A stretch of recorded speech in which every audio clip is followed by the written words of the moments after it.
Cellphone பேசிக்கிட்டே வாகனம் ஓட்டணும் அப்படின்னா 10,000 ரூபாய் அபராதம். வாகன பந்தயம், ரேசிங் இது மாதிரி விஷயங்கள் பண்ணணும் அப்படின்னா 10,000 ரூபாய் அபராதம். மாசு ஏற்படுத்துற வகையிலான வாகனங்களை பயன்படுத்தினோம் அப்படின்னா அதற்கும் 10,000 ரூபாய் அபராதம். வாகன சோதனையின் போது ஓட்டுநர் உரிமம் தரல அப்படின்னா 500 ரூபாயா இருந்த அபராதம் இப்பொழுது 1000 ரூபாயா மாற்றப்பட்டிருக்கு.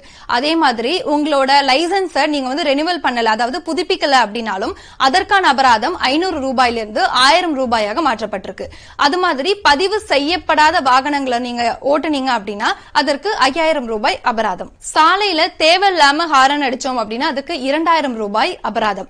அதே மாதிரி தீயணைப்பு வாகனங்கள், ஆம்புலன்ஸ் இதற்கெல்லாம் வழிவிடல அப்படின்னாலோ இல்ல அவங்களை டிஸ்டர்ப் பண்ற மாதிரியான செயல்கள்ல ஈடுபட்டாலோ 10,000 ரூபாய் அபராதம். இருசக்கர வாகனத்துல போறப்போ முன்னாடி இருக்கிறவங்களும் பின்னாடி உட்கார்ந்து செல்பவர்களும் கண்டிப்பா ஹெல்மெட் அணிஞ்சு போகணும்.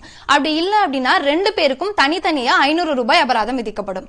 அதே மாதிரி மது அருந்திட்டு வாகனம் ஓட்டுனா 10,000 ரூபாய் அபராதம் விதிக்கப்படும். இந்த இடத்துல மது அருந்துறவங்க கூட பின்னாடி உட்கார்ந்து போனாலும் அவங்களுக்கும் சேர்த்து அபராதம் விதிக்கப்படும். இருசக்கர வாகனத்துல 2 பேருக்கு மேல், அதாவது ட்ரிபிள்ஸ் இது மாதிரி போனா 1000 ரூபாய் அபராதம். சீட் பெல்ட் அணியாம கார் ஓட்டினா 1000 ரூபாய் அபராதம். அதே மாதிரி வண்டியில தேவையற்ற மாற்றங்கள் ஏதாவது செஞ்சா 5000 ரூபாய் அபராதம். ஆபத்தான முறையிலேயோ இல்ல அதிவேகமாகவோ வாகனங்களை இயக்கினால் அதுக்கும் 1000 ரூபாய் அபராதம்.